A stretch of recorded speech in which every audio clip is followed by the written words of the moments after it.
राधे राधे दोस्तों, आप सभी का स्वागत है हमारे चैनल दिव्य हिंदू कथा में। चलिए आज सुनते हैं खाटू श्याम जी की पौराणिक कथा।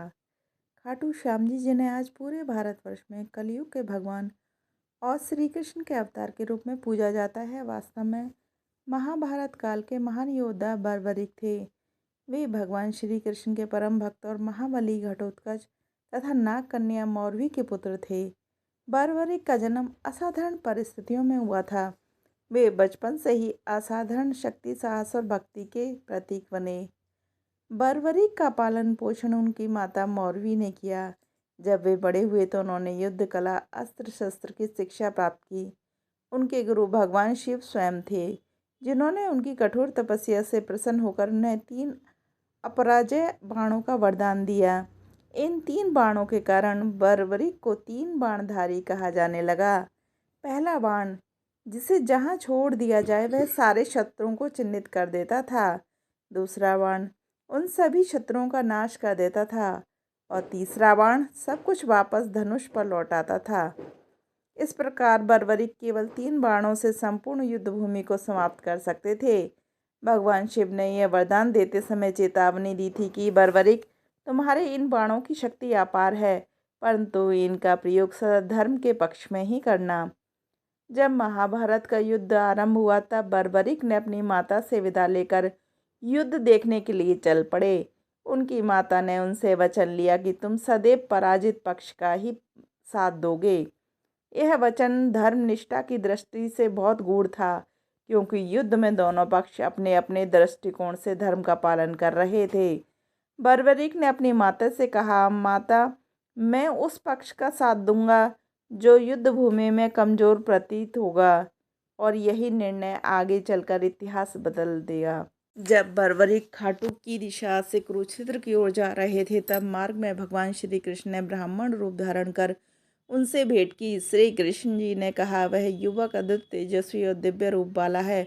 उन्होंने पूछा, वत्स, तुम कौन हो और कहाँ जा रहे हो? बर्बरिक ने विनम्रता से कहा, मैं घटोत्कच पुत्र बर्बरिक हूँ और महाभारत का युद्ध देखने जा रहा हूँ। जिस पक्ष को कमजोर देखूंगा उसी की ओर से युद्ध करूंगा। यह सुनकर श्री कृष्ण मुस्कुराए बोले, यदि तुम इस युद्ध में उतरोगे तो परिणाम क्या होगा? बर्बरिक ने निश्चल भाव से कहा, हे ब्राह्मण, मेरे 3 बाणों से संपूर्ण युद्ध एक पल में समाप्त हो जाएगा। पहले बाण से मैं सब योद्धाओं को चिन्हित कर दूंगा और दूसरे से उनका अंत हो जाएगा, और तीसरा बाण सबको वापस बुला लेगा। यह सुनकर श्री कृष्ण गंभीर हो गए। उन्होंने सोचा, यदि यह वीर युद्ध भूमि में उतरा तो सबसे पहले कमजोर पक्ष का साथ देगा, फिर उस पक्ष के मजबूत हो जाने पर दूसरे पक्ष की सहायता करेगा और अंततः अकेला रह जाएगा, अर्थात यह युद्ध भूमि का संतुलन बिगाड़ देगा। श्री कृष्ण ने बर्बरिक की परीक्षा लेनी चाहिए। उन्होंने एक पेड़ के नीचे कई पत्ते गिराए और पूछा, क्या तुम इन पत्तों को अपने एक बाण से भेद सकते हो? बर्बरिक ने मुस्कुराकर धनुष उठाया और एक बाण छोड़ा। वह बाण तेजी से चला और हर पत्ते को भेदता हुआ अंत में जाकर एक पत्ता के नीचे श्री कृष्ण के पैर में चुभ गया, क्योंकि वह पत्ता उनके पैर के नीचे दबा था। श्री कृष्ण चकित रह गए। अब उन्हें पूर्ण विश्वास हो गया कि यह युवक असीम शक्ति वाला है।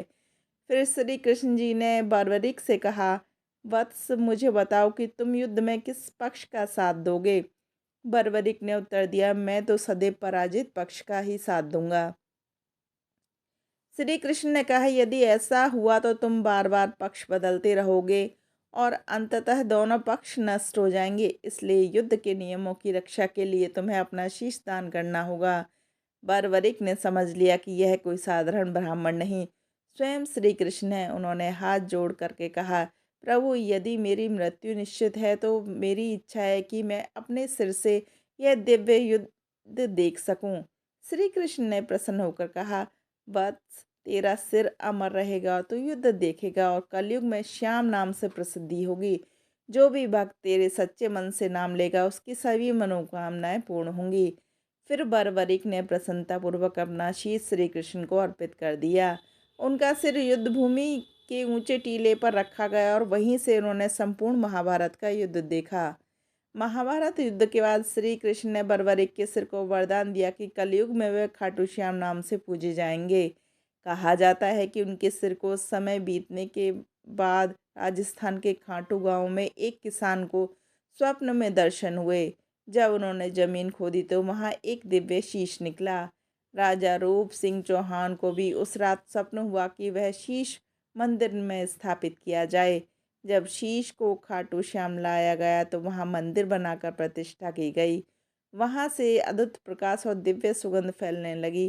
तभी से ये स्थान खाटू श्याम जी का धाम कहलाया। आज खाटू श्याम जी को हारे का सहारा श्याम कहा जाता है।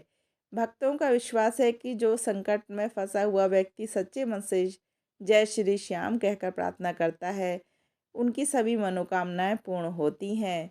हर वर्ष फागुन मास में खाटू श्याम में विशाल श्याम महोत्सव मनाया जाता है, जहां लाखों श्रद्धालु श्याम नाम का जयकारा लगाते हुए दर्शन करने आते हैं। खाटू श्याम जी के मंदिर में 3 बार आरती होती है, प्रातः, दोपहर और रात्रि में। उनका स्वरूप अत्यंत मनमोहक है।